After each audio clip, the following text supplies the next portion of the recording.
Barrister ABM Golam Mostafa তাজ। সংক্ষেপে আমি barrister Mostafa তাজ হিসেবে করে আমি সিনিয়র অ্যাডভোকেট সুপ্রিম কোর্টে 30 বছর আইন পেশায় নিয়োজিত আছি। নির্বাচন 2026-27 2 দিন ব্যাপী, অর্থাৎ 13ই মে এবং 14ই মে আজকে দ্বিতীয় দিন এবং শেষ দিনের মতো ভোট প্রদান সকাল 10টা থেকে 5টা পর্যন্ত শেষ হয়ে গেছে। আমাদের টোটাল ভোট পড়েছে 4100, আর মোট ভোটার ছিল 11,097 জন। তো প্রায় 40% ভোট পড়েছে।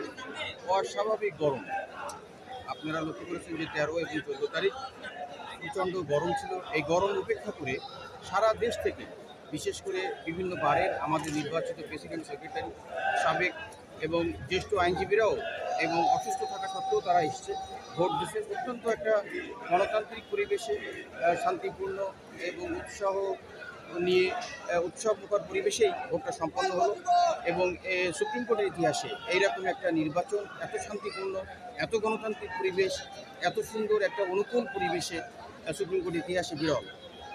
অনেক অতীতে হয়তো সিনিয়র আইনজীবীদের মুখে আমরা শুনেছি যে এরকম সুন্দর পরিবেশে হতো, কিন্তু এত বড় পরিবেশে নিকট অতীতে কখনোই হয়নি, আমরা দেখিনি। আমি 30 বছর এই আইন পেশার সাথে সম্পৃক্ত। এই সুপ্রিম কোর্ট আমার কাছে অস্বাভাবিক একটা ভালো লেগেছে এবং গতিশীল।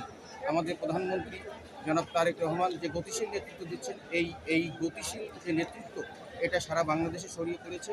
তার প্রমাণ 13 এবং 14 তারিখে যে শান্তিপূর্ণ পরিবেশে, উৎসবমুখর পরিবেশে, এখানে 3টা প্যানেল ছিল।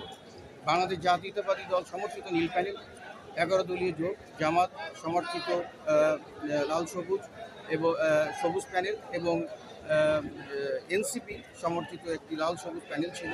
সকল প্যানেল থেকেই উৎসবমুখর পরিবেশে এখনও মিছিল করছে। আমাদের ভোট গণনা শুরু হবে এবং কম্পিউটারের মাধ্যমে হবে। এবার 4100 জন ভোট দিয়েছেন এবং 1 থেকে শুরু করে এই 4000 পর্যন্ত সবগুলোই টিভি স্ক্রিনে দেখা যাচ্ছিল, ছবি সহ কারা ভোট দিচ্ছে। একদম স্বচ্ছতা এবং যথেষ্ট ট্রান্সপারেন্সি আছে এবং 1 ঘন্টার ভিতরে ফলাফল ঘোষণা হবে।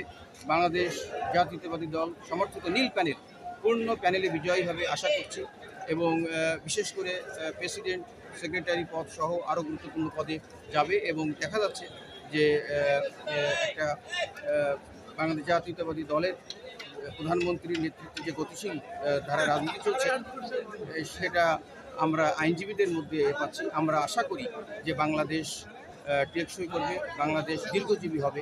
এটা যদি টিকে থাকে, বিচার ব্যবস্থা যদি শক্তিশালী হয়, আমাদের গণতান্ত্রিক যে যাত্রা শুরু হয়েছে এটা শক্তিশালী হবে।